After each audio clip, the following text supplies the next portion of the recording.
Hello everyone. आज के session में हम डिस्कस करने वाले हैं इलेक्ट्रोस्टैटिक्स की जो सेकेंड पार्ट है, स्थिर वैद्युत विभव तथा धारिता। उस पूरे चैप्टर का वन शॉट करने वाले हैं, यानी उसका रिवीजन करवाने वाले हैं। यदि आप फिजिक्स पढ़ते हैं तो उसके लिए हर एक टॉपिक की रिवीजन जरूरी। यदि आप रिवीजन करते हैं, उसको रिवाइज करते हैं, तो आपके लिए वो टॉपिक स्ट्रांग बन जाता है। तो आप अपने टॉपिक को स्ट्रांग बनाने के लिए, यानी इस चैप्टर को स्ट्रांग बनाने के लिए आपको रिवीजन की जरूरत है। तो उसी को रिवाइज करवाएंगे, यानी पूरे थ्योरी को बतलाएंगे, तो पूरे जो है से डेरिवेशन को बतलाएंगे, और वो भी बहुत ही कम टाइम में इस चैप्टर का वन शॉट करने वाले हैं।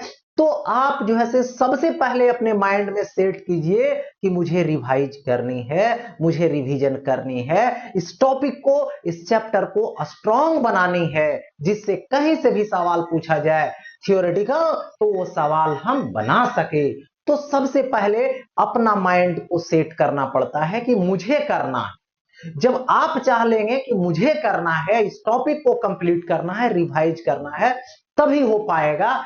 ऐसे जो है से आप जो है से कनेक्ट होइएगा 2 सेकेंड, 5 सेकेंड, 1 मिनट के लिए, फिर अपने आप आपको मन नहीं करने लगे। इसलिए सबसे पहले मन बनाना है कि मुझे रिवीजन करनी।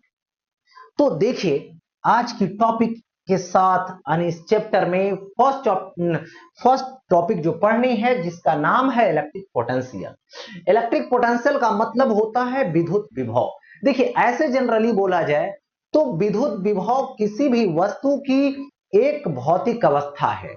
जैसे आप समझते हैं कि कोई भी वस्तु की ताप एक भौतिक अवस्था है, जो ये डिसाइड करता है कि दूसरे वस्तु के संपर्क में लाएंगे तो उष्मा आएगी या कि उष्मा निकलेगी। तो उसी तरीके से यहां पर भी विद्युत विभव किसी भी वस्तु की एक भौतिक अवस्था है, जो ये डिसाइड करता है कि दूसरे वस्तु के संपर्क में जब ये वस्तु आएगी तो आवेश का प्रवाह होगा, इससे बाहर निकलेगा कि अंदर आएगा, ये डिसाइड होता है। लेकिन जनरली इसका जो डिफिनीशन बोला जाता है कि विद्युत विभव जो है वो विद्युत क्षेत्र के किसी बिंदु पे माना गया। तो सपोज कीजिए कि ये जो है विद्युत क्षेत्र है, उसमें ये एक बिंदु है, जिसमें क्या होता है, एकांक धनावेश को अनंत से विद्युत क्षेत्र के किसी बिंदु तक लाने में किए गए कार्य को उस बिंदु पर विभव कहते हैं। या तो प्रति एकांक धनावेश को किसी एजेंट द्वारा लाया जाता है अनंत से विद्युत क्षेत्र के किसी बिंदु तक, तो लाने में जो वर्क हुआ, जो कार्य हुआ एकांक धनावेश को, वही उस बिंदु पर का विद्युत विभव होता है। यानी विभव इज इक्वल टू कार्य बटे आवेश। और जब इसको लाया जाएगा तो यहां पर एक्सेलरेशन 0 होगी, मतलब इसको एक्सेलरेट करके, त्वरित करके नहीं लाना है। तो विद्युत विभव यानी विभव इज इक्वल टू कार्य बटे आवेश। तो भी विद्युत विभव को भी से निरूपित करते हैं, जो वर्क यानी कार्य W होता है और आवेश Q नोट होता है, तो भी बराबर W बाई Q नोट होगा। ये हो गया इस बिंदु पर की बात हुई। अब आता है यहां पर, देखिए कि ये जो है वो अदिश राशि है। कैसा राशि है? तो सबसे पहले विद्युत विभव कैसी राशि है? तो अदिश राशि है। ठीक है, क्यों अदिश राशि है? क्योंकि देखिए, ये अदिश है, ये भी अदिश है, तो अदिश बटे अदिश अदिश हो जाएगा। इसका एसआई मात्रक लो, एसआई मात्रक, विद्युत विभव का एसआई मात्रक यानी वोल्ट, वोल्ट होता है। और यहां पे 1 volt is equal to 1 joule per coulomb होता है। यानी 1 कुलॉम आवेश को अनंत से विद्युत क्षेत्र के किसी बिंदु तक लाने में यदि किया गया कार्य 1 जूल होगा, तो उस बिंदु पर का विभव भी 1 वोल्ट होगा। अब इसका आता है यहां पर वीमा। तो वीमा के लिए फॉर्मूला लगाए, W बाई क्यू नोट लगाए। तो W कार्य है, जिसका बीमा mL2T⁻⁻2 है, और विद्युत आवेश है, तो विद्युत आवेश की बीमा AT है। ऊपर लेकर चले जाइए तो ml2 और टी ऊपर जाएगा टी पर पावर -3, ये ऊपर जाएगा ये पर पावर -1 आ जाएगा। तो ये हो गया विमा, तो ये भी निकल गया उसका विमा, है ना, किसका, विद्युत विभव का। आगे बढ़ते हैं। वैद्युत स्थितिज ऊर्जा यानी इलेक्ट्रोस्टैटिक पोटेंशियल एनर्जी होती है। देखिए ये क्या होता है, दो अथवा दो से अधिक आवेश को एक दूसरे से, है ना, क्या होता है, दूर ले जाने अथवा समीप लाने में किए गए कार्य को निकाय की वैद्युत स्थितिज ऊर्जा कहते हैं।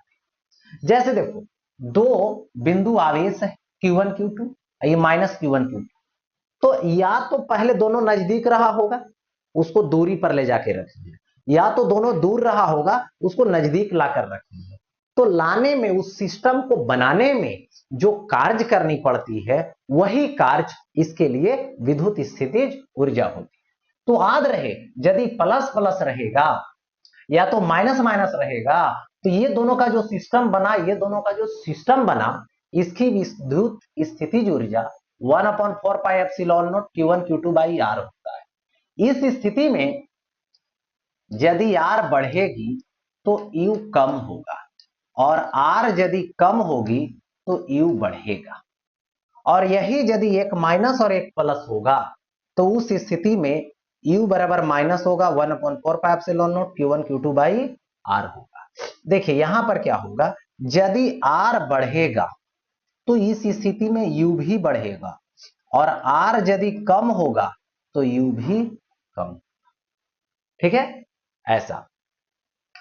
अब इसमें आता है, देखिए कंडीशन क्या है, सोचो इसमें है अब सिचुएशन, ये जो है सिर्फ Q1 आवेश है, इसके समीप R दूरी पर Q2 को लाकर रखनी, तो कहां से लाकर रखनी है, अनंत से लाकर रखनी। तो जब हम अनंत से लाकर रखेंगे तो कभी इस रास्ते से आ रहा है, तो कभी यहां पर एक पॉइंट मान लिए, और उसकी दूरी मैंने x मान लिया, अभी इस दूरी पर है, तो इस दूरी पर है, तो ये प्लस है, ये प्लस है, इसको इधर विद्युत बल लगेगा कूलॉम के नियम के अनुसार 1/4πε0 Q1 Q2 by distance square, दूरी का स्क्वायर x स्क्वायर। अब देखो इसको क्या लाना है, विदाउट एक्सेलरेशन, ये एक्सेलरेशन जीरो होगा। तो एक्सेलरेशन कब जीरो होगा, त्वरण कब शून्य होगा, जब इस पर परिणामी बल शून्य होगा। तो परिणामी बल शून्य होगा, मतलब जितना बल इधर लग रहा है उतना बल उधर लग रहा। तो जो एजेंट का बल है Fa, वो इलेक्ट्रिक फोर्स के विद्युत बल के बराबर होगा, लेकिन दिशा में विपरीत होगा, ऋणात्मक, -Fe का वैल्यू पुट कर दिए तो ये हो गया। अब देखो एजेंट तो अचानक यहीं पर नहीं पहुंचाएगा, इस रास्ते से होते हुए लाएगा। तो यहां पर इसका एक छोटा सा पहले पार्ट कट किया, ये पार्ट को कट कर लिया, जिसकी थोड़ा सा डिस्प्लेसमेंट कितना है, dx है। तो अभी जो किया गया कार्य है वो कितना होगा एजेंट का, देखो यहां पर Fa इंटू dx होगा, छोटा पार्ट का, तो उसको इंटीग्रेट कर देंगे तो बड़ा पार्ट का निकलेगा। Fa का वैल्यू पुट कर देंगे, देखो पुट कर दिया dx। अब इसको एक से वेरिएबल बदलने वाला उसको रहने देंगे इंटीग्रेशन में, और सबको कांस्टेंट को बाहर कर दिया। x पर पावर 2 प्लस में है, नीचे ऊपर ले गए माइनस में, देखो इतना रखते गए। अब देखो रूल क्या कहता है कि x पर पावर -2 है, तो उसको इंटीग्रेट करोगे तो एक पावर जोड़ दो और जोड़ करके डिवाइड, तो +1 करेंगे तो -2 + 1, और नीचे होगा -2 + 1, तो ऊपर बच गया x पर पावर -1, नीचे -1। अब देखो -1 को बाहर ले लाएंगे तो माइनस माइनस प्लस हो जाएगा, 1/4πε Q1 Q2 हो जाएगा। x पर पावर -1 है तो नीचे आ जाएगा 1/x होगा, और इन्फिनिटी टू r हो जाएगा। हो गया ऐसा। अब यहां से लेंगे क्या चीज, तो W एजेंट, तो W agent is equal to क्या हो जाएगा, 1/4πε0 होगा, एक Q1 Q2 होगा, और इंटू 1/r, और ये -1/इनफाइनाइट। तो 1/इनफाइनाइट जो होगा वो निगलेक्ट हो जाएगा।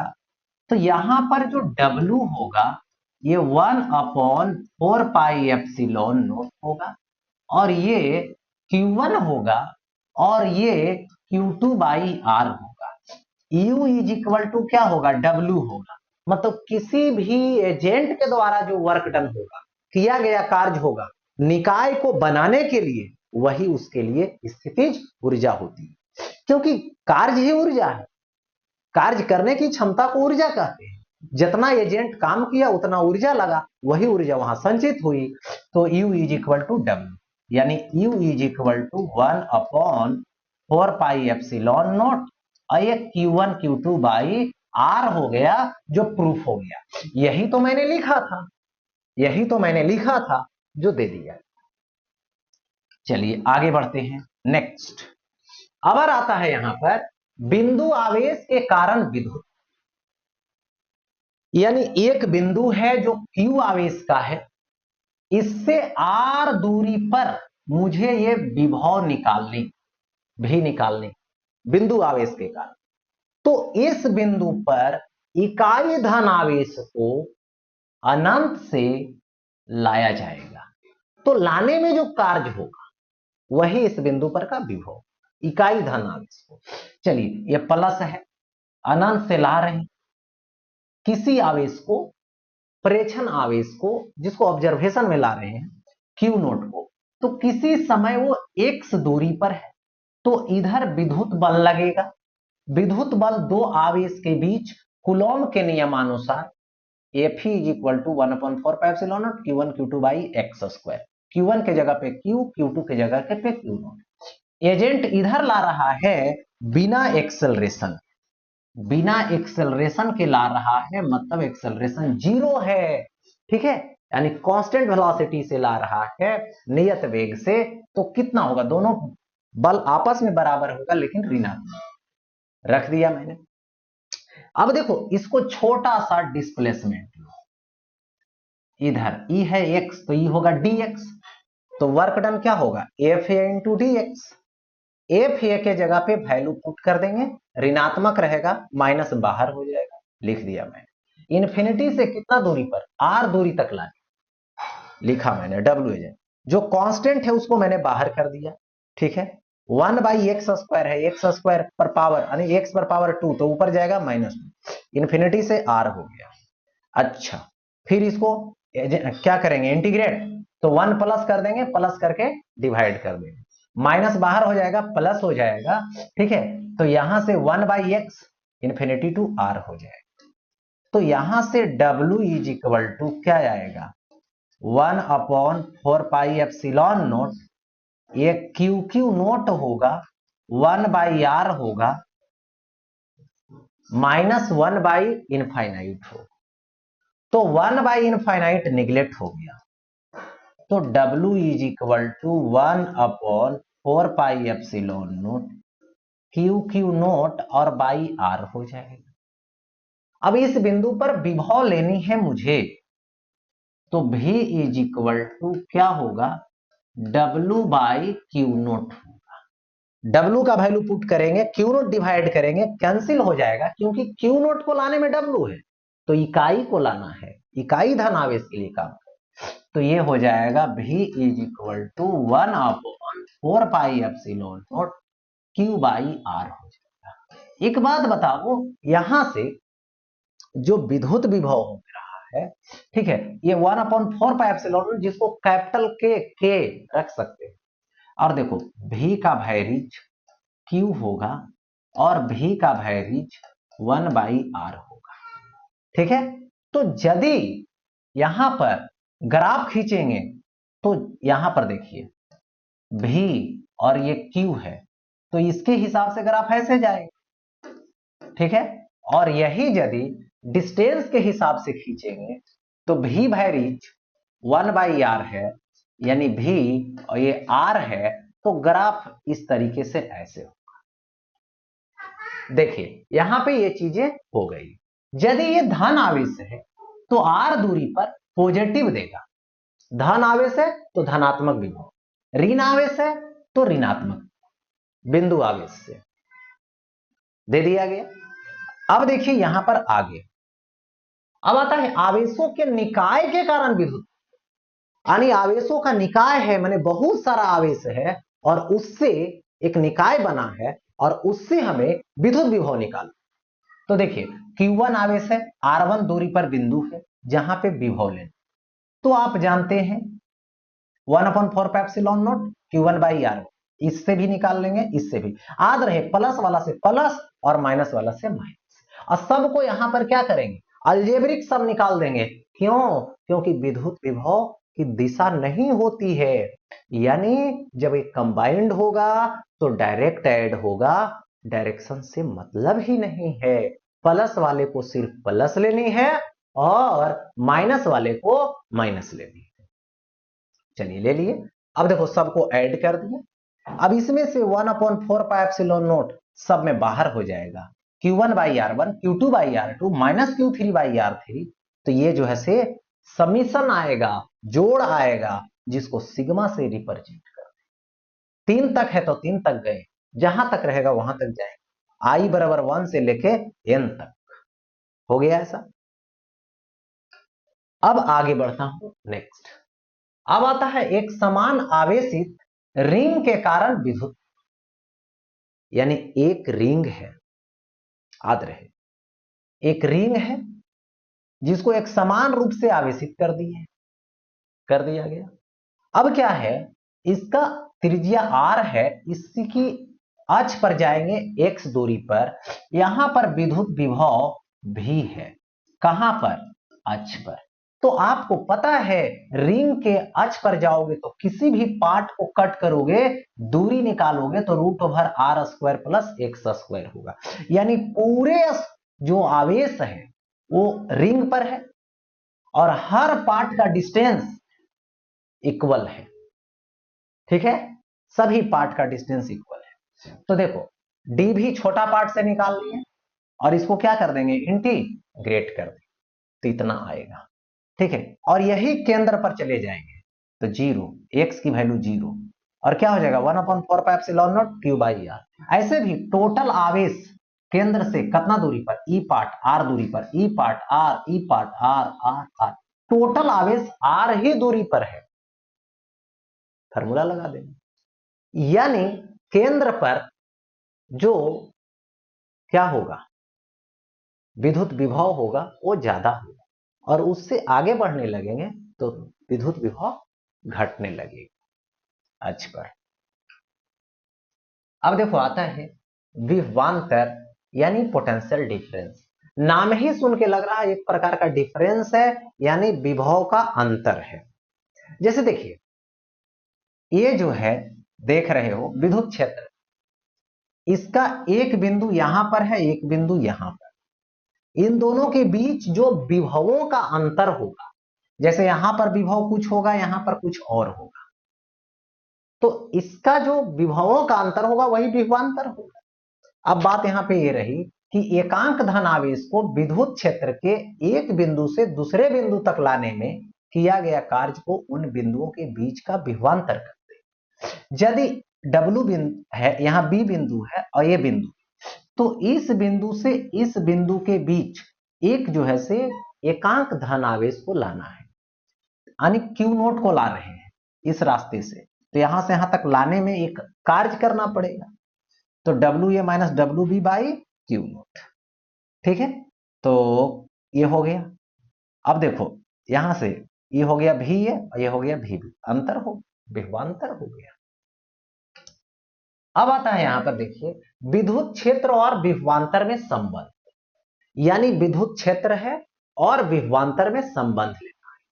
तो देखिए विद्युत क्षेत्र यहां पर एक समान विद्युत क्षेत्र E है, इस विद्युत क्षेत्र का एक इनिशियल बिंदु, प्रारंभिक बिंदु यहां पर है, और एक बिंदु यहां पर है जो अंतिम बिंदु, इस प्रारंभिक बिंदु से चल करके अंतिम बिंदु तक जाना है, किसको लेकर, तो एक जो है से टेस्ट चार्ज को, यानी Q0 आवेश को, तो क्यू नॉट आवेश को जब ले जाने लगे, तो ले जा रहे हैं तो यहां पर कंसीडर क्यू नॉट है, इधर विद्युत क्षेत्र है, विद्युत बल इधर लगेगा, और ये जो विद्युत बल लगेगा विद्युत क्षेत्र में F is equal to Q naught E होगा। अब ये जो है से विस्थापित होके यहां पर पहुंच गया, कौन विस्थापित किया? तो विद्युत क्षेत्र। अब देखो कितना विस्थापन हुआ, डेल्टा आर, जो बल लगा है उसके साथ थीटा एंगल पे, तो इलेक्ट्रिक के द्वारा जो वर्क डन होगा विद्युत क्षेत्र के द्वारा F delta R cos theta, क्योंकि एफ एस कॉस थीटा होता है किया गया कार्य, तो यहां पर एस के जगह पे विस्थापन के जगह पे डेल्टा आर हो, तो F delta R cos theta, F के जगह पे क्यू नॉट ई होगा डेल्टा आर कॉस थीटा। अब देखो ई सदिश है, डेल्टा आर सदिश है, दोनों के बीच का एंगल थीटा है, कॉस थीटा आ गया है, इसका मतलब है कि डॉट प्रोडक्ट होगा, तो Q into E dot delta are. अब देखिए जो एजेंट काम करेगा वो क्या होगा, विद्युत क्षेत्र के विपरीत होगा, यानी ऋणात्मक होगा, ठीक है।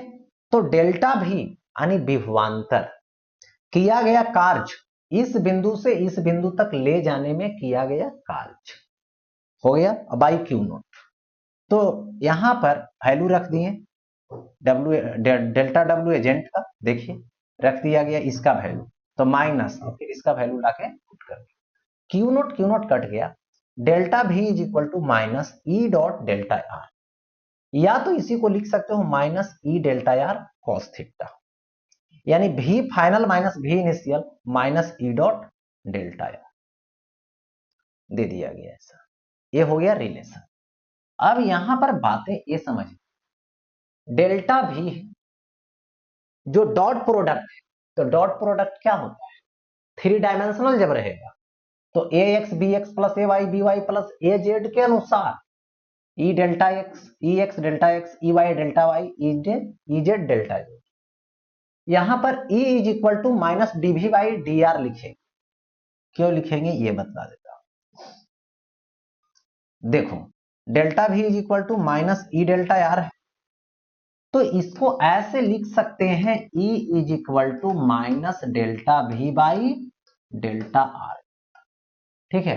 तो यहां पर हो जाएगा, जिसको delta DV by D R या तो delta V by delta are, जिसको बोलते हैं विभव प्रवणता, ठीक है। अब देखिए यदि एक्स एक्सिस में चलेंगे, और एक बात याद रखें कि इस समय y और z जो होगा वो कैसा होगा, नियत होगा, ठीक है। तो उस स्थिति में E x is equal to minus del V by del X. यदि आपको विद्युत विभव दिया रहे और x के कोऑर्डिनेट में दिया रहे, y के कोऑर्डिनेट में दिया रहे, z के कोऑर्डिनेट में दिया रहे, ठीक है, इस तरीके से दिया रहे, तो उसके लिए आपको विद्युत क्षेत्र जो निकालनी होगी वो आप डिफरेंशिएशन मेथड से निकालें। लेकिन E x is equal to minus DV by del x, जिस समय आपको करना क्या है, y और z रहेगा तो नियत मान लेना है, नहीं रहेगा तो कोई बात ही। अब ई वाई निकालोगे तो उस समय एक्स जेड को नियत मान लेना है, यदि एक्स और जेड रहा तो E Z is equal to minus del V by del, तो इस समय एक्स और वाई को क्या मानना है, यहां पे नियत मानना है, ठीक है। अब देखो यहां से ये क्या है, यहां पे विद्युत क्षेत्र है, विद्युत क्षेत्र हो गया, और इसमें एक बिंदु है जो कि ए बिंदु है, और एक बिंदु ये है बी। हम ए से बी के तरफ जा रहे हैं, ठीक है, ए से बी के तरफ जा रहे हैं, तो ये हो गया डेल्टा आर, तो delta V is equal to minus E delta R cos 0 degree होगा जब ए से बी के तरफ जाएंगे तो, ठीक है। तो यहां से क्या होगा, delta V is equal to minus E delta R आएगा, यानी फाइनल कौन है बी, इनिशियल कौन है ए, ई डेल्टा आर। यानी इससे तो यही पता चला कि ऋणात्मक आ रहा है, मतलब बी छोटा है और ए क्या है, बड़ा है। यानी विद्युत क्षेत्र में जाओगे, ठीक है, विद्युत क्षेत्र में जब जाओगे तो क्षेत्र की दिशा में जाने पर विद्युत विभव कम होगा और क्षेत्र के विपरीत दिशा में आने पर विद्युत विभव क्या होगा, बढ़ेगा। अब देखो, यदि यहां पर विद्युत क्षेत्र है, ठीक है, और विद्युत क्षेत्र है और इसमें सपोज कर लीजिए एक बिंदु ए मान लीजिए और एक बिंदु ये बी मान, दोनों के बीच का कोण ये कितना डिग्री, 90 डिग्री है, विद्युत क्षेत्र और विस्थापन के बीच। तो डेल्टा भी जब लोगे तो minus E delta R cos 90 degree होगा, कॉस 90 जीरो, तो भी ए बराबर भी बी आएगा। माने डिफरेंस क्या आ रहा है, शून्य।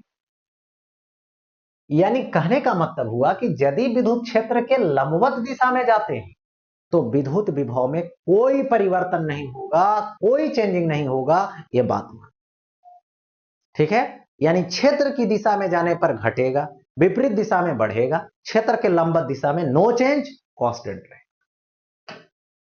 आगे बढ़, अब आता है समविभवी सतह, जिसको बोलते हैं इक्विपोटेंशियल सतह, है ना, सरफेस। यानी वैसे सतह जिसके प्रत्येक बिंदु पर विद्युत विभव समान होता है, उससे समविभवी सतह कहते हैं। जैसे यहां पर देखो एक बिंदु आवेश लिए हैं Q, इससे R दूरी पर गए, R1 दूरी पर गए, V1 निकालने लगे, 1/4πε0 Q/R। आप यहां पर निकालिए, यहां पर निकालिए, या तो यहां पर निकालिए, या तो यहां पर निकालिए।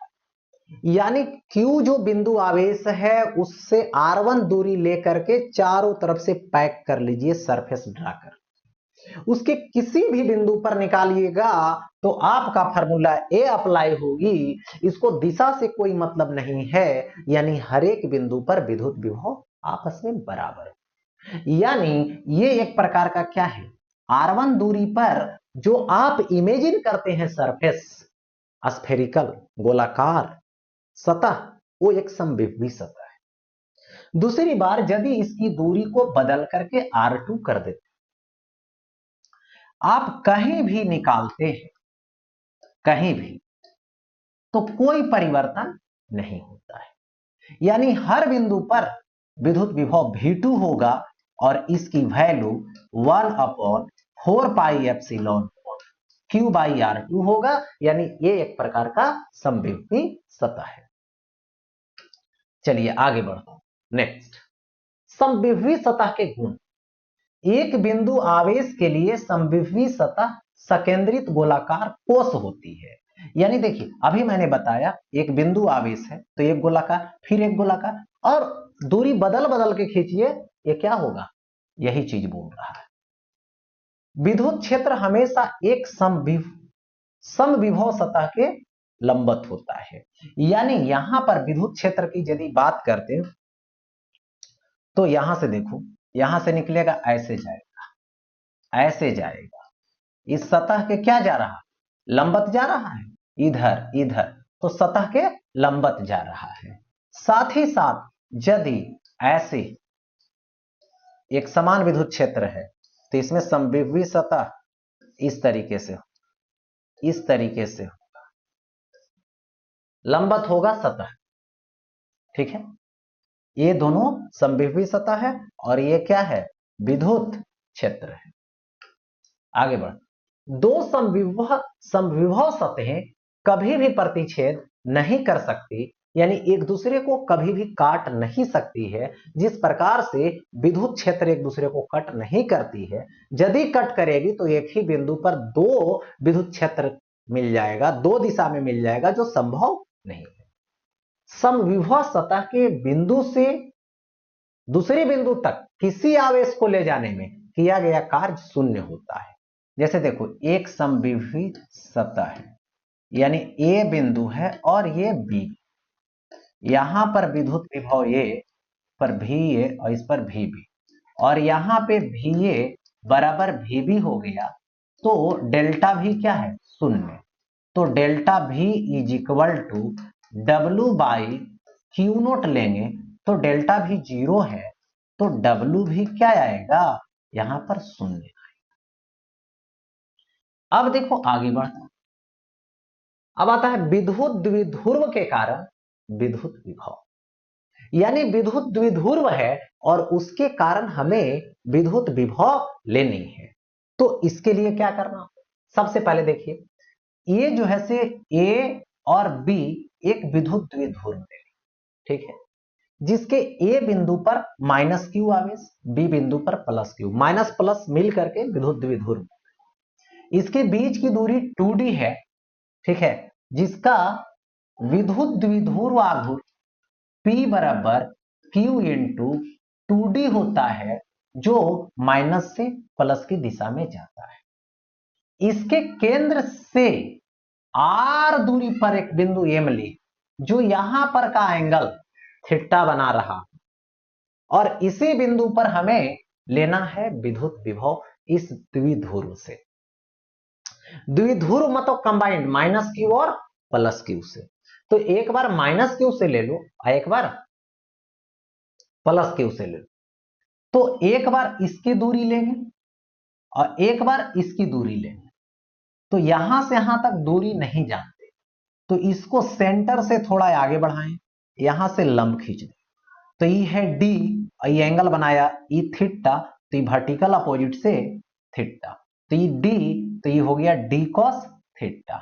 तो यहां से चलेंगे तो यहां तक डी कॉस थीटा, और यहां से इधर आर है, तो ये जो एम होगा वो सीएम के लगभग बराबर, जो R plus D cos theta. तो इससे तो दूरी निकल गया एम, इससे अब निकालोगे तो यहां से यहां तक जो दूरी होगी, इसके लिए परपेंडिकुलर खींच दो, लंब खींच दो, आई लगभग बराबर। तो यहां से ये है डी, तो ये हो गया डी कॉस थीटा। जब त्रिभुज बना तो इधर टोटल कितना होगा आर, आर में ये डी कॉस थीटा माइनस कर दो, R minus D cos theta हो गया ये। अब एम बिंदु पर विद्युत विभव निकालने चला एम बिंदु पर विद्युत विभव, तो माइनस क्यू के कारण, ऋणात्मक के कारण, तो भी 1/4 pi epsilon naught minus q by M, M के जगह पे जो वैल्यू लाए हैं वो बैठा, प्लस क्यू के कारण, तो इसके लिए क्या करोगे 1/4 पाई एप्सिलॉन प्लस है ये बी एम, बी से M R minus D cos theta लगा। अब दोनों को क्या करेंगे, ऐड कर दें, तो दोनों को V1 प्लस V2 को ऐड कर दी, V1 माइनस में है, V2 प्लस में है, तो 1/4 pi epsilon naught Q Q common, आई माइनस वाला को पीछे कर दो, और ये 1/r minus D cos theta को आगे कर दो, तो 1/4 पाई एप्सिलॉन नॉट क्यू, इसका एलसीएम मैंने ले, एक बार ई और ई कट जाएगा, ये जाएगा, एक बार ई और ये कट जाएगा, ये जाएगा, तो ये जब जाएगा तो माइनस होगा, तो माइनस आर और minus minus plus D cos theta, R R cut गया, तो डी कॉस थीटा मतलब 2d कॉस थीटा हो गया, यहां से 1/4 pi epsilon naught q into 2d cos theta, तो q इंटू 2d p हो जाएगा, तो p कॉस थीटा, और a minus B into A plus B, तो A square minus B square लगा। तो एक्सिस मतलब देखो m जो बिंदु लिया उस पर विद्युत विभव कितना होगा, यदि r बहुत बहुत बड़ा रहे, r बहुत बहुत बड़ा रहे d से, तो कब होगा यार बहुत बहुत बड़ा, तो ये होगा छोटा, यानी विद्युत द्विध्रुव कैसा हो गया, तो यहां पर छोटा हो गया। तो विद्युत द्विध्रुव जैसे ही छोटा हो गया तो डी हट जाएगा, तो ये बचेगा, डी वाला हट जाएगा पार्ट, तो ये बचेगा। अब अक्ष पर लेंगे, तो अक्ष पर जब चलेंगे तो यहां पर जिधर दूरी ले रहे हैं उधर के ही तरफ विद्युत द्विध्रुव आघूर्ण 0 डिग्री पर, तो cos 0 1 हो गया, तो p cos 0 1 और d cos स्क्वायर 0 1, तो इतना वैल्यू हो गया। r बहुत बड़ा है d से, तो d हट जाएगा, r बच गया। नीरज पर जाओगे यानी 90 डिग्री का कोण बना लेगा, और 90 डिग्री का कोण जैसी बनाएगा तो cos 90 0 यानी नीरज पर 0। ऐसे भी जितना दूरी पर ये माइनस वाला है उतना ही दूरी यहां से प्लस वाला का है, तो जितना विभव ये माइनस वाला देगा उतना ही विभव ये प्लस वाला देगा, तो कुल मिला के क्या बना ले, शून्य बना ले। अब देखिए, एक समान विद्युत क्षेत्र में विद्युत द्विध्रुव, यदि एक समान विद्युत क्षेत्र में विद्युत द्विध्रुव को रखते हैं तो सबसे पहले तो उस पर बल आघूर्ण काम करता है, जो फर्स्ट चैप्टर में करवाया गया है।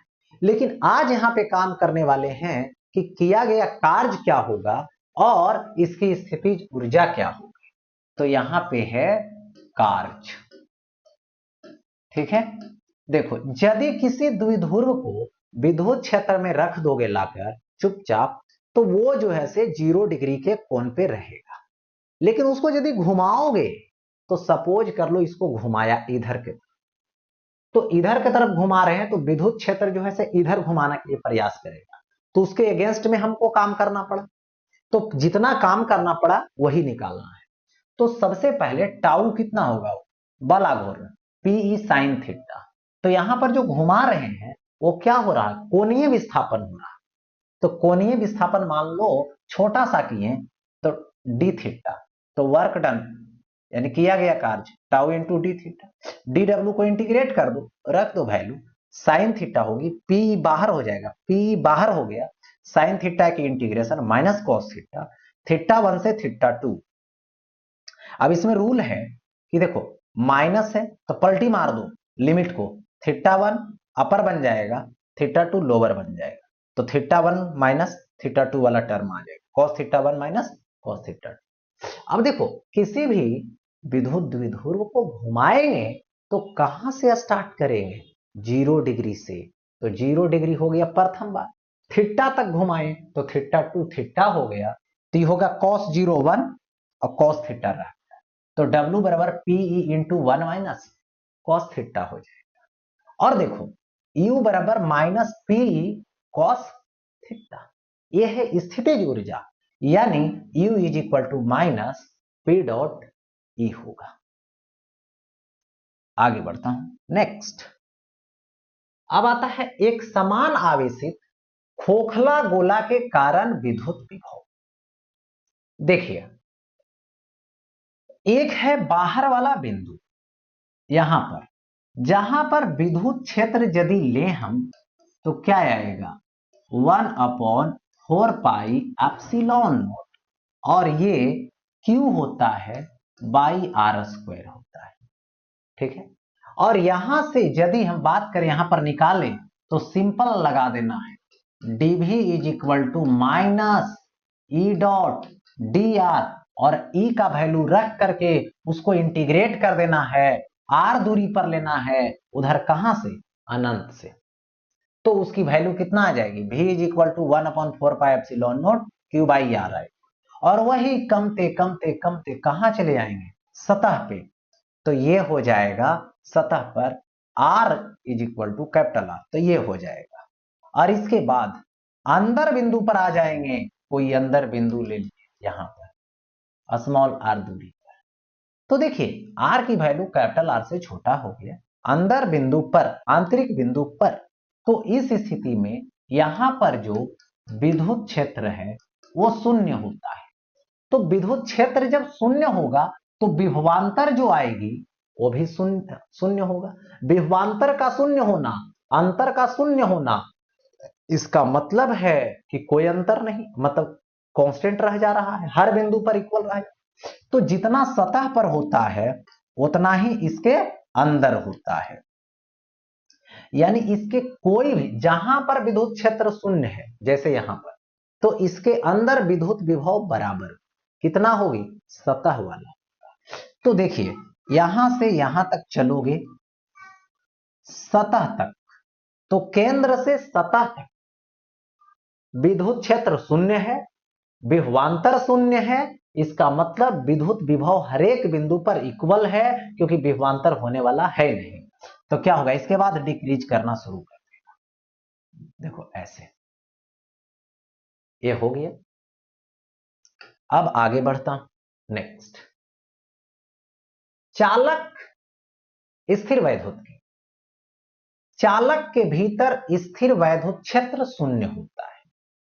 ठीक है, अभी देखो, आवेशित चालक के पृष्ठ के प्रत्येक बिंदु पर स्थिर वैद्युत क्षेत्र अभी लंबवत होना चाहिए या तो होता है। सबसे पहले देखो, ये चालक है और इसको आपने आवेश दिया तो ये सतह पर वितरित हो जाएगा और इसके अंदर हर एक बिंदु पर विद्युत क्षेत्र शून्य होगा। यदि यहां पर ये कोई चालक है और इसके आवेश रखा है, इस पे आवेशित किया गया है, तो इससे जो विद्युत क्षेत्र होगी वो रेडियली आउट होगी, ऐसे लंबवत बाहर होगा, लंबवत यहां से बाहर होगा। ठीक है, अब आगे देखते हैं नेक्स्ट। देखिए, इसके बाद चालक स्थिर वैद्युतिकी में स्थैतिक स्थिति में किसी चालक के अभ्यंतर में कोई अतिरिक्त आवेश नहीं हो सकता है। स्थैतिक स्थिति, जैसे अभी चार्ज कर रहे हैं, तो ये स्थैतिक स्थिति नहीं है। तो अभी कहीं भी आवेशित करने के समय कहीं भी आवेश हो सकता है। जहां पे आवेश दोगे या तो जहां पे आवेशित करोगे वहां पे होगा, लेकिन कुछ ही देर के बाद जब इसको स्थिति को सुलझा दें, मतलब इसकी स्थिति को स्थिर कर देंगे कि अब आवेश नहीं दे रहे, तो वो आवेश सतह पर आ जाएगा जब कोई काम नहीं हो रहा। तो इसके अंदर कोई आवेश नहीं है, शून्य है, परिणामी आवेश शून्य है। चालक के समस्त आयतन में स्थिर विद्युत विभव नियत रहता है तथा इसका मान इसके पृष्ठ पर भी समान और भीतर के बराबर। देखिए, जैसे ये चालक है, ठोस गोला है, और ठोस गोला को आवेशित किया, कैसा है, चालक है, याद रहे। तो चालक को दिया गया आवेश कहां होगा, सतह पर। इसके अंदर कोई आवेश नहीं, विद्युत क्षेत्र शून्य होगा। तो विद्युत क्षेत्र शून्य होगा तो अंदर में जो विद्युत विभव होगी वो हर एक बिंदु पर आपस में बराबर होगा, क्योंकि विद्युत क्षेत्र शून्य है तो विभवांतर शून्य होगा। विभवांतर शून्य होगा मतलब प्रत्येक बिंदु पर विद्युत विभव आपस में बराबर होगी, जो सतह के बराबर होता है। जितना सतह पर होता है उतना अंदर में होता है। अब देखो, किसी निश्चित भाग को वैद्युत क्षेत्र के प्रभाव से बचाने की प्रक्रिया विद्युतीय परिरक्षण कहते हैं, यानी स्थिर वैद्युत परिरक्षण, इलेक्ट्रोस्टैटिक शेल्डिंग है ये। देखिए, जैसे कोई कंडक्टर है और इस कंडक्टर को के अंदर कोई वस्तु रख दी और बाहर से आवेश दे रहे हैं तो उस पर कोई प्रभाव नहीं पड़ेगा। क्यों? क्योंकि जब आवेशित किया जाएगा तो यहां पर आवेश क्या हो जाएगा, सतह पर वितरित होगा, अंदर क्या होगा, शून्य होगा। जब विद्युत क्षेत्र ही अंदर नहीं है तो कहां से काम होगा, कहां उस पर इफेक्ट डालेगा। तो बचाने के लिए आप रख सकते हो। जैसे मोबाइल है, मोबाइल को जो है से बक्से में बंद कर दोगे तो कॉल नहीं लगेगा, बक्से के बाहर लाओगे तो कॉल लगेगा, क्योंकि बक्सा जो है, बॉक्स जो है, वो जो है से धातु का है ना, कंडक्टर है। तो सरफेस पर चार्ज वितरित हो जाता है तो अंदर विद्युत क्षेत्र शून्य हो जाता है, और उसको ऑपरेट करने के लिए, कॉल लगने के लिए विद्युत चुंबकीय तरंग की जरूरत होती है, विद्युतीय जरूरत होती है। तो विद्युत क्षेत्र तो उत्पन्न होगा ही नहीं, तो उसके अंदर कॉल नहीं लगेगा। इसीलिए बोला जाता है कि बिजली गिरने के समय घर में या और गाड़ी में बैठे रहना किसी पेड़ के नीचे या खुले मैदान में रहने की तुलना में ज्यादा सुरक्षित रहता है। क्योंकि यदि गाड़ी में बैठे हैं, घर में हैं, तो जो बिजली गिरती है उस समय क्या होता है, विद्युत क्षेत्र उत्पन्न होता है। ठीक है, वो विद्युत क्षेत्र से बचा जा सकता है, इसीलिए बोला जाता है। अब देखो आगे, प्रावैद्युत आता है, जिसको बोलते हैं हम डाई इलेक्ट्रिक। ये डाइलेक्ट्रिक है क्या, तो पदार्थ है, विद्युत रोधी है, इंसुलेटर है। ठीक है, जिसको प्रावैद्युत कहते हैं। वैसे या तो वह विद्युत रोधी पदार्थ जिसे वैद्युत क्षेत्र में रखे जाने पर ध्रुवित हो जाते हैं, अर्थात वैद्युत प्रभाव का प्रदर्शन करते हैं, यानी विद्युत क्षेत्र के प्रभाव को निरूपित करते हैं, उसे परावैद्युत कहते हैं। जैसे इसमें रखा तो देखो इधर हो गया इलेक्ट्रॉन आ गया और इधर पॉजिटिव हो गया, ठीक है, ऐसा हो तो विद्युत क्षेत्र का विद्युत प्रभाव का प्रदर्शन करता है। अब देखिए ये दो तरीके का होता है, एक होता है ध्रुवीय परावैद्युत जिसको पोलर डाइलेक्ट्रिक बोलते हैं, यानी वैसे परावैद्युत जिसके अणुओं के धन आवेशों एवं ऋण आवेशों के केंद्र सकेंद्रित ना हो, मतलब अलग अलग हो, तो इस प्रकार के परावैद्युत को ध्रुवीय परावैद्युत कहते हैं। देखिए minus plus, plus minus, plus minus, plus minus सब अलग अलग है, लेकिन इसका अभी विद्युत जो द्विध्रुव आघूर्ण होगा ये शून्य होगा, क्योंकि जैसे तैसे है परिणामी शून्य है, और उसी को जब विद्युत क्षेत्र में रखेंगे तो इसका विद्युत द्विध्रुव आघूर्ण इधर, इसका इधर, इसका इधर, सब एक दिशा में अरेंज हो जाएगा, एक दिशा में व्यवस्थित हो जाएगा।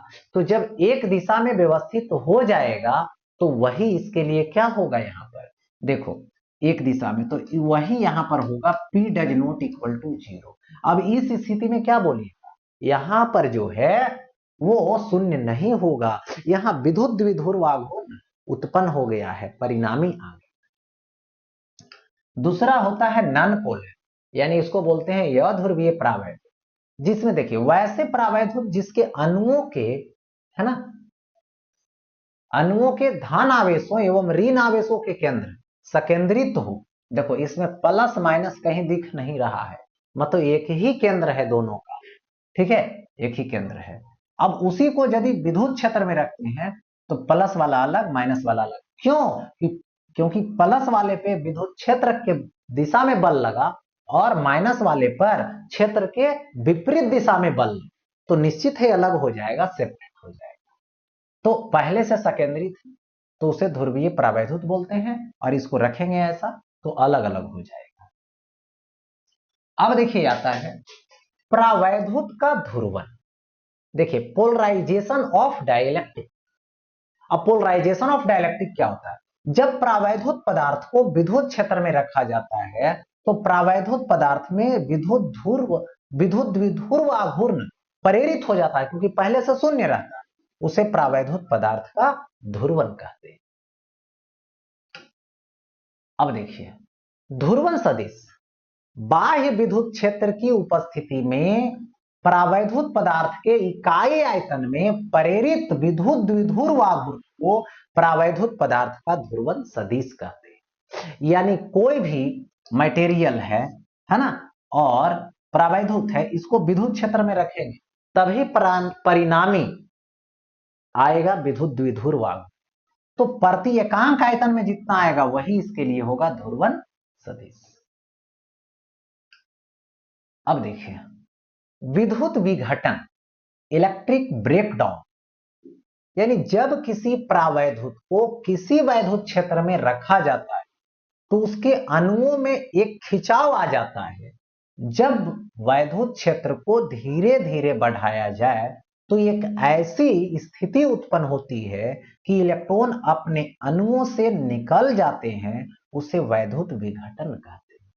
जैसे देखिए ये रहा विद्युत क्षेत्र, विद्युत क्षेत्र जैसे मान लो गैस है, हवा है, तो गैस का अणु परमाणुओं से बना है, परमाणुओं किससे बना है, तो इलेक्ट्रॉन, प्रोटॉन और न्यूट्रॉन से बना है। तो अब जो है से बात करें यहां पर, जैसे यह है नाभिक एटम का, और ये उसका ऑर्बिट है, और ये इलेक्ट्रॉन है, ठीक है। अब देखिए इस तरीके से इलेक्ट्रॉन इसके चारों बगल घूमते रहता है, ठीक है।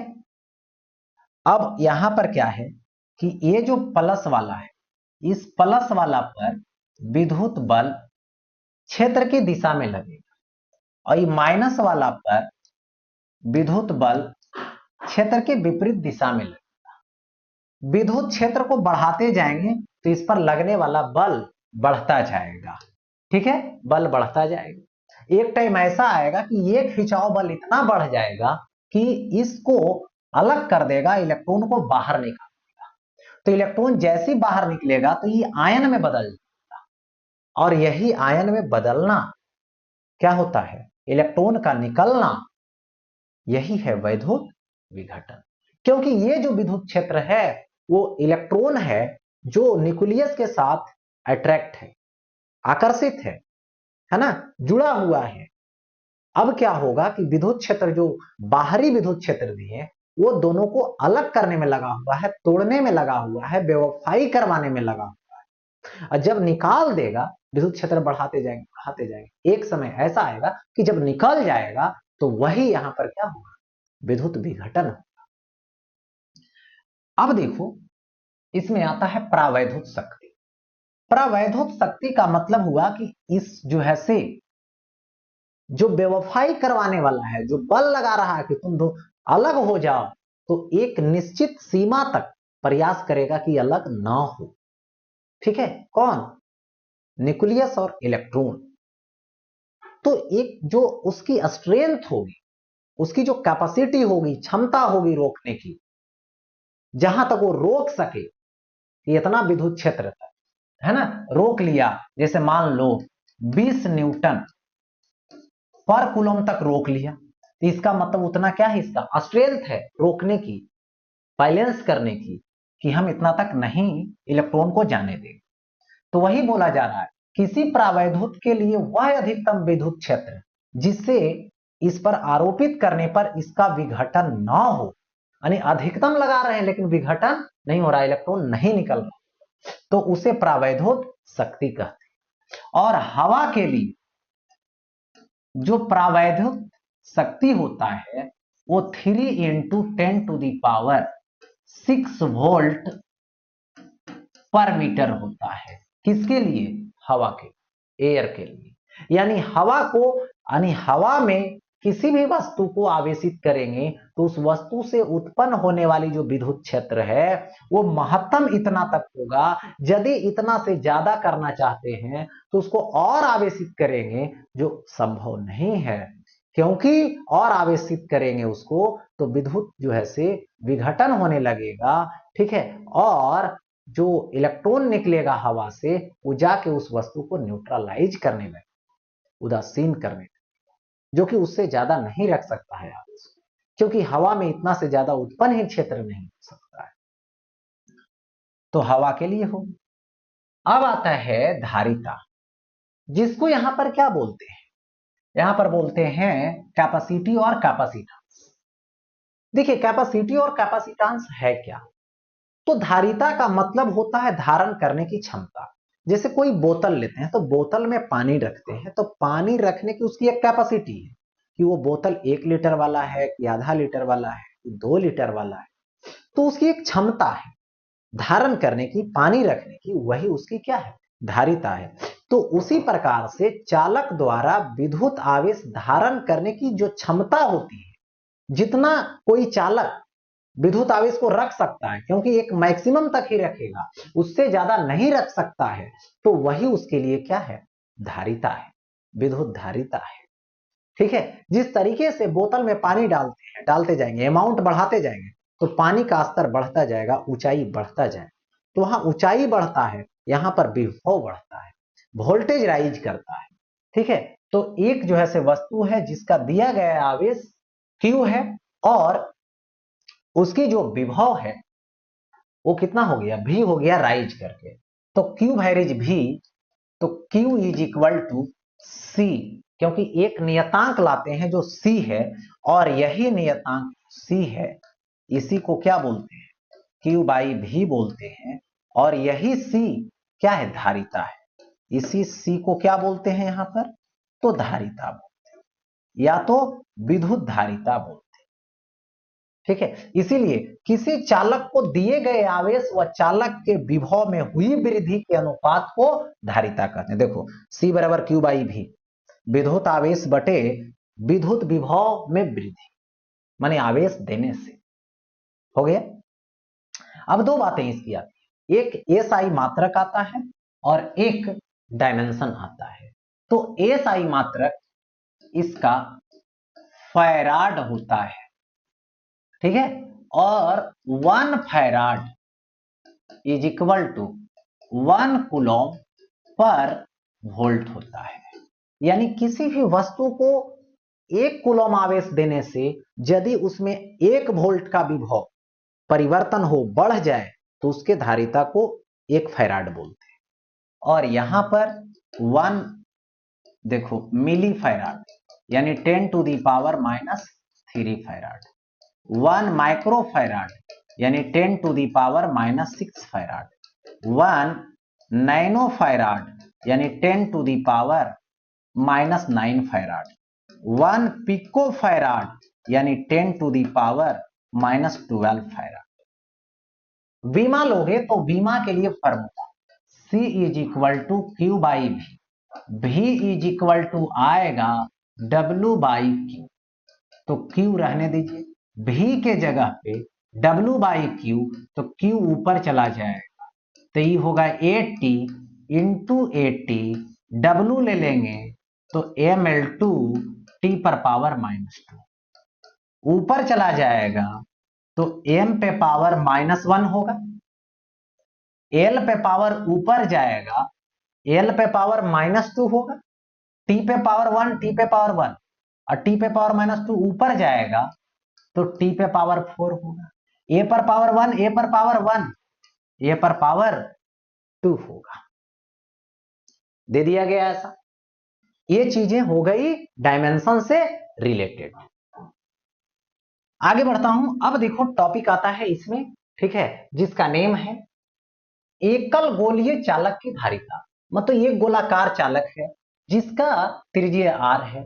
जब आवेशित करोगे तो आवेश सरफेस पर वितरित हो जाएगा, है ना। तो विभव जो होगी इसका 1/4πε0 q बाई r होगा। अब देखो c is equal to Q by V, तो c is equal to q रखेंगे और v के जगह पे 1/4πε q बाई r रखेंगे, q q कट जाएगा, so c is equal to 4πε0 r आएगा। किस पर निर्भर किया? त्रिज्या पर। एक बात, माध्यम यदि रहेगा तो यही c मीडियम के लिए 4πε0 एप्सिलॉन r आ जाएगा और ये r दे देंगे, तो c मीडियम, ठीक है, इज इक्वल टू 4πε0 r के बदले तो एप्सिलॉन r बाहर, ये हो जाएगा CAR। यानी माध्यम डालने से धारिता बढ़ जाती है। आगे बढ़ता हूं। देखिए n समरूप बूंदे हैं, प्रत्येक का धारिता C है, जिसे मिलाकर बड़ा गोला बनाया गया, तो बड़ा गोला की धारिता नहीं। तो देखिए ये छोटा छोटा गोला है, तो किसी सबका तो बराबर होगा त्रिज्या, तो 4πε0 r। इसकी जो त्रिज्या बन करके मिलेगा वो बड़ा यार मिलेगा, ठीक। अब क्या करना, सब मिला के जो वॉल्यूम होगा, आयतन, वो बड़का के वॉल्यूम के बराबर होगा, क्योंकि आयतन बदलता नहीं है। तो एक का आयतन 4π3πr की गोलाकार है, n है तो n से गुना कर दो और बड़ा का लिख दो 4/3πr की, यही तो होगा। 4/3π ये जो है से कट जाएगा। अब यहां से r क्यू है तो इधर क्यूब है तो उधर क्यूब रूट चढ़ेगा, तो n पर पावर 1/3 और r क्यू से कट जाएगा। इतना हो गया त्रिज्या बड़ा का। अब यहां से c dash is equal to 4πε0 into capital R, तो n पे पावर 1/3 इंटू स्मॉल r, तो c dash is equal to n पे पावर 1/3 होगा, 4πε0 स्मॉल r, तो c होगा। तो यहां से ये क्या है, c बड़ा माने बड़ा गोला बराबर n पर पावर 1/3 इंटू c, और ये क्या होगा, छोटा गोला। कौन सा? छोटा, जो गोली है उसका हो गया। अब देखिए चालक की धारिता निर्भर करता है चालक के आकार पर, चालक के क्षेत्रफल पर, और चालक के जो चारों तरफ माध्यम होता है उस पर, और अन्य चालकों की उपस्थिति पर, उसके चारों तरफ कैसा चालक उपस्थित है। उस पर। आगे देखिए, इसके बाद आता है आवेशित चालक की ऊर्जा। अब आवेशित चालक की ऊर्जा लेंगे तो देखो कैसे होगा। देखो, एक चालक है जिसका धारिता C है, इसको कैपिटल Q आवेश देना है आवेशित करने के लिए, यानी इसको जो आवेश देंगे वो 0 से कहां तक देंगे, कैपिटल Q तक देंगे। तो सभी विद्युत आवेश तो एक ही बार नहीं दे देंगे। तो मान लो स्टार्टिंग में Q आवेश दिए, तो उस समय जो विद्युत विभव V होगा, V is equal to Q by C होगा। यदि आवेश dQ दिया जाए तो किया गया कार्य, तो छोटा आवेश और दिए तो dW is equal to V into DQ होगा। अब देखो, dW रहने दो, V के जगह पे Q by C DQ, dW का इंटीग्रेशन, और यहां से देखो 1 बाई C बाहर हो जाएगा, फिर ड्यू का 0 से Q तक, dW का W 1 बाई C रह गया, Q पे पावर कुछ नहीं तो 1 है, तो एक पावर जोड़ करके डिवाइड कर दीजिए, 0 से Q तक जाएगा, तो W is equal to 1 by C capital Q minus 0 का स्क्वायर बाई 2, यानी W बराबर 1 by 2 Q square by C। अब देखो, यही जो है से किया गया कार्य ही ऊर्जा है, स्थितिज ऊर्जा है, जो first formula 1 by Q square by C होगा। देखो, अब Q के जगह पे क्या रख दोगे, Q is equal to C V होता है, तो C square V square, C cut जाएगा, तो U is equal to half C V square, दूसरा फार्मूला। एक U is equal to half, ये आएगा Q भी, तीसरा फार्मूला। स्थितिज ऊर्जा से संबंधित हो गया ये। अब देखो आगे, आवेश का पुनर्वितरण आता है। तो पहले मान लो दो चालक है जिसको आवेशित किया गया V1 वोल्टेज से और V2 वोल्टेज से, पहली बार, जिसकी धारिता C1 और C2 है। तो अब देखिए, प्रथम में आवेश क्या होगा, C1 V1, द्वितीय में आवेश क्या होगा, C2 V। इसकी जो टोटल सिस्टम की जो ऊर्जा होगी, प्रथम का हाफ C1 V1 स्क्वायर और दूसरे का होगा हाफ C2 V2 स्क्वायर। ये क्या है, जोड़ने से पहले अब इसको एक चालक तार लाए, चालक तार से एक दूसरे को जोड़ दिया गया, तो विद्युत आवेश उच्च विभव से निम्न विभव की तरफ प्रवाहित होने लगता है। तो बाद में तब तक प्रवाहित होता है जब तक कि दोनों का विभव आपस में बराबर ना हो जाए। जब दोनों का विभव आपस में बराबर हो जाएगा तो रुक जाएगा।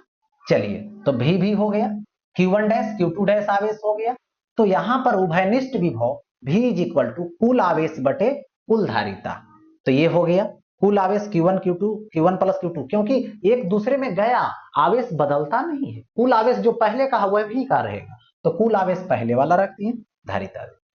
अब दूसरी बात आती है यहां पर, देखो Q1 dash by Q2 dash, तो C1 भी बाई C2 भी कट जाएगा, ये आ जाएगा, इसको त्रिज्या के फॉर्म में, गोलाकार है तो 4 पाई epsilon not R1 4 pi epsilon not R2 cut जाएगा, वो R1 बाई R2। स्थानांतरित आवेश, जैसे प्रथम में इसका आवेश Q1 है, अब हो गया Q1 डैश, तो मान लो इससे उसमें गया, तो पहले वाला और अभी वाला देख लेंगे, दोनों का डिफरेंस निकाल लेंगे, जितना कम गया उतना चला गया उस, तो देखो delta Q Q1 minus Q1 dash, पहले था Q1 अब बचा Q1 डैश, तो गया खत्म, तो डिफरेंस निकाल देंगे, तो ये हो गया C1 V1, ये हो गया C1 V के जगह पे जो भयनिष्ठ विभव निकाले हैं उसको बैठाएंगे और C1 C2 एलसीएम लेके सॉल्व करेंगे, तो इतना। दूसरा आता है ऊर्जा का क्षय। ऊर्जा का क्षय होना क्यों होता है, क्योंकि जैसी चालक तार में विद्युत आवेश प्रवाहित होती है तो चालक तार गर्म होता है, माने ऊर्जा का लॉस होती है, तो ऊर्जा जो लॉस होगा, क्षय होगा, वो कितना होगा ये निकालना है। तो प्रारंभिक में अंतिम को मैंने माइनस कर दिया, ठीक है, तो प्रारंभिक इतना था टोटल, अंतिम जो है से इतना हो जाएगा, क्यों, क्योंकि देखिए टोटल धारिता C1 प्लस C2 और दोनों का तो विभव बराबर हो गया V स्क्वायर, वैल्यू रख देंगे V का ला करके, इसको सॉल्व करेंगे तो इतना आ जाएगा कैलकुलेट करके। अब आता है देखिए संधारित्र, या तो इसी को बोलते हैं कैपेसिटर या तो इसी को बोलते हैं कंडेंसर। देखिए, दो समान परिमाण और विपरीत आवेश से आवेशित दो चालक के निकाय को संधारित्र, यानी एक चालक है दूसरा चालक है, दोनों को नजदीक ला के रख दिए, यही संधारित्र बन गया, और इसका जो सिंबल है वो इस तरीके से दे दिया गया। ठीक है, ये है नियत वाला, नियत धारिता वाला, और एक होता है बदलने वाला धारिता, ऐसे जो बदलते रहेगा। आगे देखिए, अब आता है भू संपर्क, मतलब अर्थिंग। अर्थिंग का मतलब होता है कि देखो, ये अर्थिंग का सिंबल है, जिससे क्या होती है, अर्थ का विभव शून्य होता है। यदि इसके संपर्क में किसी को लाते हैं तो विभव शून्य हो जाता है। जैसे एक धन आवेशित से आवेशित वस्तु को लाए हैं, इसको अर्थ से कनेक्ट कर दिए, तुरंत इलेक्ट्रॉन अर्थ देना शुरू कर दिया, इसको कुछ ही देर में उदासीन बना देगा। उसी तरीके से ऋण आवेश से आवेशित है, अर्थ से संपर्क में लाए, तुरंत जो है से क्या किया, इलेक्ट्रॉन जाने लगा, और कुछ ही देर में क्या कर दिया, ये जो है तुरंत ही जो है से उसको उदासीन बना दिया, यानी शून्य बना दिया। विभव कुछ ही देर में शून्य, यहां पर भी हो जाएगा और यहां पर भी। अब आता है संधारित्र का सिद्धांत।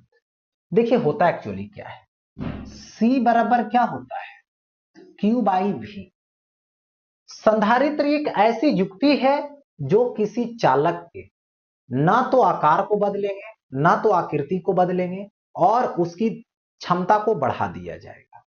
ठीक है, ऊर्जा को बढ़ा दिया जाएगा। तो जैसे देखिए होता क्या है, ये धन आवेश वाला है, ये प्रथम प्लेट है, और ये द्वितीय प्लेट है, दूसरा प्लेट है। जैसे ही प्लस आवेश से आवेशित किया तो यहां पर स्थिर विद्युत प्रेरण हुई, इधर माइनस इधर प्लस। तो देखिए विभवांतर लेंगे, यानी इस प्लेट पर विभव लेंगे, तो ये माइनस वाला है और ये क्या है, प्लस वाला है। तो ये दोनों समझिए कि दोनों मिलकर के तो शून्य ही यहां देगा, यहां पर का विभव भी होगा। ठीक, अभी अब देखो इन दोनों से कोई मतलब नहीं रहेगा, क्योंकि शून्य ही देगा। इससे यदि लोगे तो यहां पर विभव अब भी डैश हो जाएगा। तो क्या होगा, यहां पर दो विभव होगा, पहले सिर्फ प्लस के कारण हो रहा था, अब क्या होगा, यहां पर ये प्लस वाला के कारण तो होगा ही होगा, और ये माइनस वाला होगा। तो ये माइनस वाला जब वहां देगा तो उसको क्या करेगा, घटा देगा, कम कर देगा, यानी जो भी डैश होगा, ठीक है, अब वो पहले से छोटा होगा। पहले ज्यादा था जो केवल प्लस, ई प्लस वाला के कारण था, क्योंकि जितना ही माइनस वाला देता था उतना ही प्लस वाला तो शून्य बना ले रहा था, उसके कारण सिर्फ यही प्लस वाला बच रहा था। और अभी प्लस वाला मान लीजिए कुछ दिया, और ये माइनस वाला दिया, तो प्लस वाला 10 दिया और माइनस वाला मान लो 2 दिया, तो ये 8 ने बना लिया, कम ने कर दिया सब्ट्रैक्ट करके जाके वहां पर। तो जैसे ये भी कमा तो कैपेसिटी क्या हो जाएगा, तुरंत बढ़ जाएगा, धारिता बढ़ जाएगी। यही क्या है, सिद्धांत है इसका। अब देखो संधारित्र के प्रकार, समांतर प्लेट संधारित्र, गोलीय संधारित्र, बेलनाकार संधारित्र। तो सबसे ज्यादा जो VVI है वो ए है, समांतर प्लेट संधारित्र। अब देखिए समांतर प्लेट संधारित्र, एक प्लेट और एक दूसरा प्लेट एक दूसरे को समांतर रखे हैं, इसको प्लस क्यू दिए, यहां पर माइनस क्यू स्थिर विद्युत प्रेरण से उत्पन्न होती है। दोनों के बीच की दूरी d है, इसका क्षेत्रफल प्लेट का a है और दूरी d हुआ प्लेट का। अब देखो यहां पर बीच में विद्युत क्षेत्र होगी जो प्लस से माइनस के तरफ होगी, जो क्या होगा, सिग्मा बाई एप्सिलॉन नॉट, जो q by epsilon not a होता है। विभवांतर ले लोगे तो E इंटू डी होगा, यानी Q by epsilon not A D, C बराबर Q बाई भी का वैल्यू पुट कर देंगे तो ये होगा कि Q जो है कट जाएगा। So C is equal to epsilon naught A by D होगा, यानी क्षेत्रफल को बढ़ाएंगे कैपेसिटी बढ़ेगा, धारिता बढ़ेगा, क्षेत्रफल को कम करेंगे प्लेट का, धारिता कम हो जाएगी, डिस्टेंस को बढ़ाएंगे धारिता कम जाएगी, घटाएंगे तो बढ़ जाएगी। अब देखो जब समांतर पट संधारित्र के प्लेटों के बीच माध्यम रखा, यानी देखिए माध्यम रख दी, तो अब क्या होगा कि जो विद्युत क्षेत्र है वो विद्युत क्षेत्र बदल जाएगा, epsilon naught epsilon R A हो जाएगा। तो विभवांतर A into D, Q D इतना आ जाएगा, C is equal to Q by V हो जाएगा, और ए क्यू कट जाएगा, C is equal to epsilon naught epsilon R A और बाई डी हो जाएगा। तो मीडियम जब दिए हो तो Cm is equal to epsilon R into C air हो जाएगा, यानी धारिता बढ़ जाती है। मीडियम डालने से धारिता बढ़ जाती है। हवा वाले में जो धारिता है उसमें से एप्सिलॉन आर को गुना कर दो। अब आता है जब समांतर पट संधारित्र की प्लेटों के बीच विभिन्न माध्यम रखा हो, क्या रखा हो, विभिन्न माध्यम रखा हो। जैसे प्रथम माध्यम, तो यहां पर विद्युत क्षेत्र प्रथम होगा E1 जो कि आएगा इतना, तो इसके बीच जो विभवांतर होगी E1 इंटू T1, तो E1 के जगह रख करके लिख दो। यहां पर विद्युत क्षेत्र क्या होगी, E2 होगा, तो E2 जब निकालोगे तो इतना आएगा, V2 हो जाएगा E2 इंटू T, तो ये वाला हो जाएगा। ठीक है, अब यहां पर विद्युत क्षेत्र निकालोगे तो देखिए ये होगा क्या, E3 होगा, तो E3 निकालोगे, क्यों इतना, V3 हो जाएगा इसका इतना। C इज इक्वल टू कुल आवेश बटे कुल विभवांतर, जोड़ दो, जो जो कॉमन है Q by epsilon naught A, Q by epsilon naught A, Q by epsilon naught A common है, बाहर कर लो, Q Q कट जाएगा, एप्सिलॉन नेट वो ए ऊपर चला जाएगा, लिख दिया, हो गया ऐसा। अब देखो आगे नेक्स्ट, जब समांतर पट संधारित्र के प्लेटों के बीच टी मोटाई का माध्यम रखा, देखो टी मोटाई का रखे, तो देखिए टोटल में पहले हवा था, अब माध्यम रखे, तो हवा कितना बचा, टोटल डी में टी को माइनस कर दो, जो ये मीडियम रखे हो उसका माइनस कर दो, तो T1 is equal to D minus T होगा, हो गया ऐसा। E1 एयर का 1 हो गया, T2 टी हो गया, E2 के हो गया, तो C is equal to epsilon naught A T1 by epsilon 1 plus T2 by epsilon, तो C is equal to epsilon naught A T1, ये क्या आएगा, तो D माइनस टी आएगा, और प्लस बाई एप्सिलॉन 1 तो 1, और plus T2 by epsilon, T2 दे दो T, और बाई एप्सिलॉन 2 तो K। यहां पर जब वैल्यू दे दोगे C is equal to epsilon naught A by D रहने दो, माइनस टी कॉमन ले लो यहां से, तो माइनस टी कॉमन ले लिए, तो इसके पास माइनस टी तो बाहर हो गया, 1 बचा, यहां पर से माइनस टी कॉमन हुआ है प्लस, तो माइनस बचेगा, -1 बाई के। तो ये हो गया यहां पर फॉर्मूला, बेसिक कंसेप्ट। ठीक है, अब देखो इसके बाद यदि क्या करते हो, जब संधारित्र प्लेट, जब समांतर पट संधारित्र की प्लेटों के बीच के टी मोटाई का धातु प्लेट रखा हो, यानी टी मोटाई का धातु प्लेट रखे हैं, तो जैसे रखेंगे धातु का प्लेट है ये क्या है, धातु है, धातु है, तो C is equal to epsilon naught A D minus T into 1 minus 1 by, तो K क्या होगा, इनफाइनाइट होगा, क्यों, धातु का प्लेट है इसलिए, तो C is equal to epsilon naught A by D minus T, 1 minus 1 by K, 1 by के निगलेक्ट खत्म, तो यही होगा, ये हो गया। और यही यदि है ना पतला धातु प्लेट हो, पतला हो, यानी T very very less than D, तो T हट जाएगा, तो C is equal to epsilon naught A, यानी पतला धातु का प्लेट नहीं डालेंगे तो पर भी कैपेसिटी धारिता यही होगी, और पतला धातु की प्लेट डालेंगे तो पर भी यही। इसका मतलब हो गया यदि समांतर प्लेट संधारित्र के प्लेटों के बीच बहुत पतले धातु की प्लेट को डालते हैं तो धारिता पर कोई प्रभाव नहीं पड़ता है, ये मैटर क्लियर है, हो गया। अब आगे देखिए, अब इसमें आता है कि देखिए गोलीय संधारित्र स्फेरिकल कैपेसिटर, तो ये देखो अभी जब बाहरी गोला भू संपर्क में, देखो ये अंदर वाला है तो इसको आवेश प्लस क्यू दिया मैंने, तो ये माइनस क्यू होगा, इसके सतह पर जो विभव होगा वो V1 होगा, और इसके सतह पर जो होगा वो V2 होगा। तो यहां पर होगा जो पहली बार इससे होगा कितना होगा 1/4πε0 q बाई ए होगा। यहां पर होगा तो ये बाहर वाले के कारण होगा, तो बाहर वाले के कारण जो सरफेस पर होगा वही अंदर में किसी भी बिंदु पर होगा, तो ये भी अंदर बिंदु है, तो -q बाई बी हो गया। 1/4πε0 q कॉमन ले लिए, 1/a माइनस 1/b, एलसीएम ले लो ए बी, तो b माइनस ए बचेगा। लेकिन यदि V2 लेते हैं तो एक बार इससे लोगे तो इसका तो बाहर बिंदु है b दूरी पर, तो और इससे भी उतना ही दूरी है, आवेश भी उतना ही माइनस है, तो क्या बना लेगा, शून्य बना। विभवांतर v बराबर इतना दे दूं तो v बराबर इतना आ जाएगा, v1 माइनस v2 निकल जाएगा। c बराबर q बाई v, तो q रहने दीजिए, v का वैल्यू 1/4πε0 दीजिए, q दीजिए, b माइनस ए दीजिए, बाई ए बी दीजिए।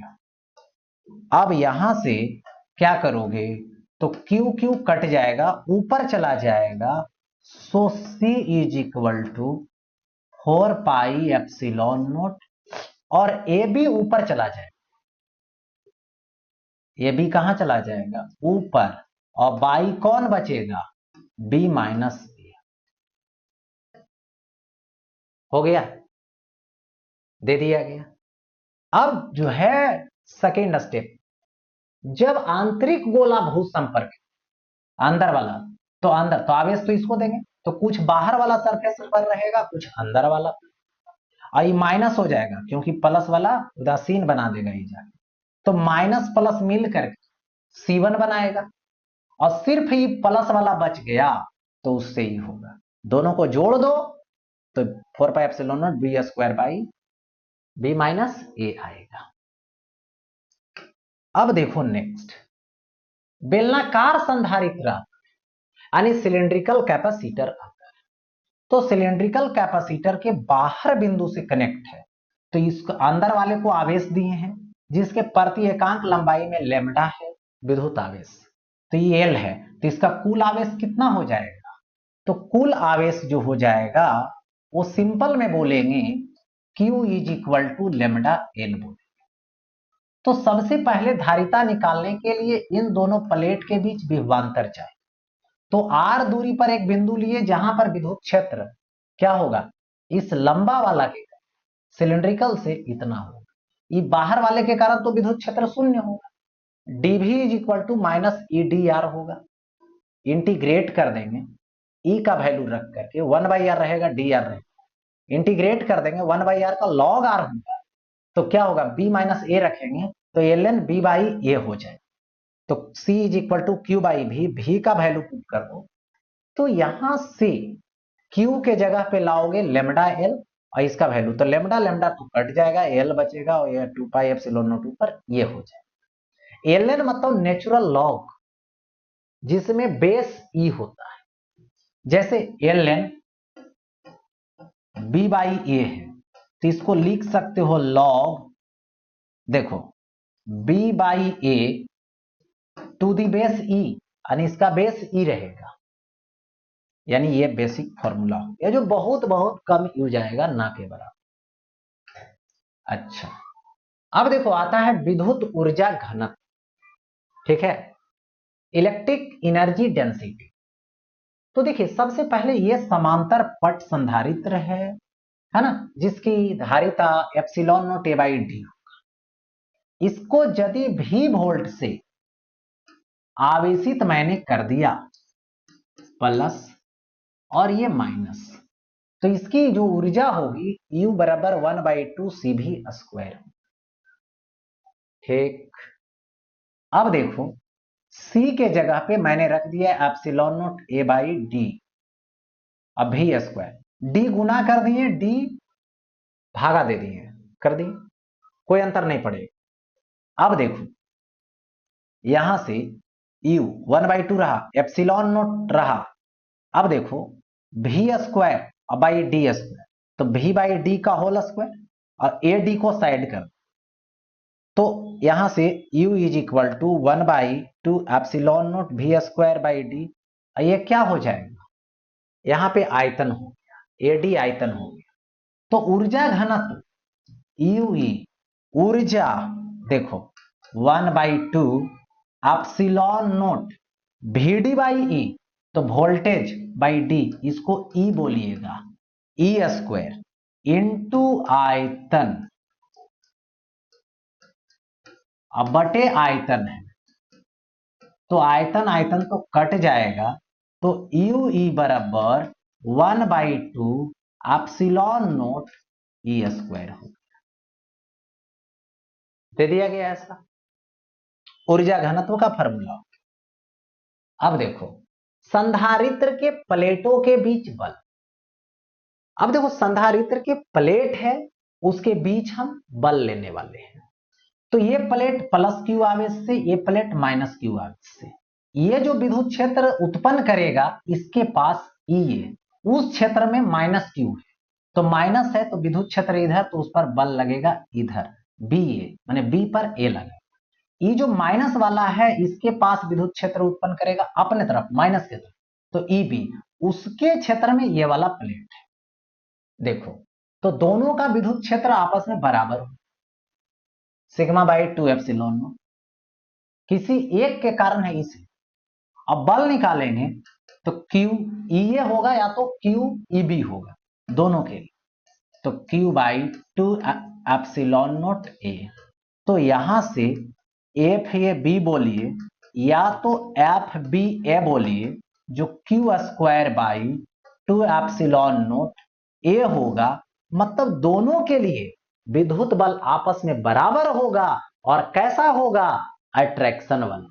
अब आगे बढ़ता हूं नेक्स्ट, देखिए इसके बाद आता है श्रेणी क्रम समूह, यानी संधारित्र का समूहन आता है, जिसको हम श्रेणी क्रम समूहन बोलते हैं।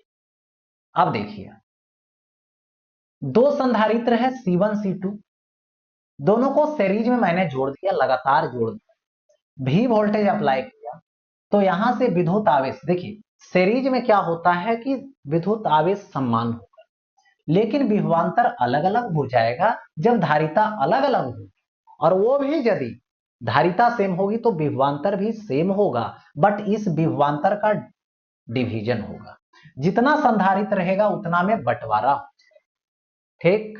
तो V1 Q by C1, V2 Q by C2, तो टोटल विभवांतर V1 प्लस V2 हो जाएगा Q by C1 plus Q by C2, तो Q Q कॉमन कर लो, 1 by C1 plus 1 by C2, Q नीचे चला जाएगा तो V by Q, C is equal to होता है Q बाई V, यहां पर है V बाई Q, तो 1 by C is equal to V by Q, देखो V बाई Q को 1 बाई C इक्विवेलेंट हो जाएगा, क्योंकि टोटल विभवांतर बटे टोटल आवेश है इसलिए, तो यहां पर ऐसा दे दिया, यानी श्रेणी में रहा तो ऐसा, श्रेणी में आपने क्या देखा, आवेश से एक बात, विभवांतर का बंटवारा, और जब धारिता निकालने लगे तो ये आ गया, और सभी से धारिता क्या होगी, छोटा होगी, यानी श्रेणी क्रम में न्यूनतम धारिता मिलता है, यानी कम धारिता बनानी हो तो श्रेणी में जोड़ो,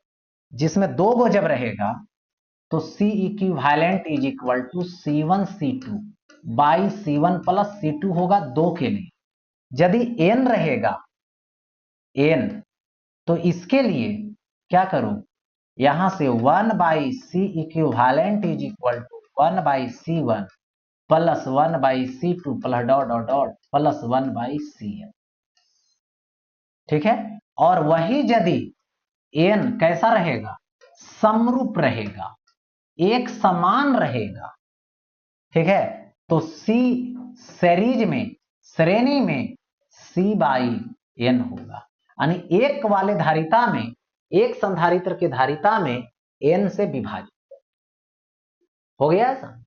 आगे बढ़ता हूं नेक्स्ट, समांतर क्रम समूहन आता है, मतलब पैरेलल कॉम्बिनेशन आता है, C1 धारिता है, C2 धारिता है, दोनों के बीच भी विभवांतर आरोपित कर देंगे, तो याद रहे कि समांतर क्रम में विभवांतर आपस में बराबर होती है, और यहां से जाने वाली आवेश एक भाग इधर बट गया, एक भाग इधर बट गया, इधर बट गया Q1, इधर बट गया Q2 में। अब देखिए Q1 जो होगा वो C1 भी होगा, Q2 जो होगा वो C2 भी होगा, तो कुल विद्युत आवेश Q1 प्लस Q2 होगा।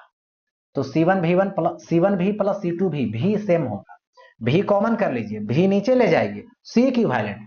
तो समानांतर में डायरेक्ट ऐड करते हैं, डायरेक्ट ऐड करना मतलब हुआ यहां पर कि बढ़ जाता है, महत्तम धारिता बन, तो समांतर क्रम में जोड़िए।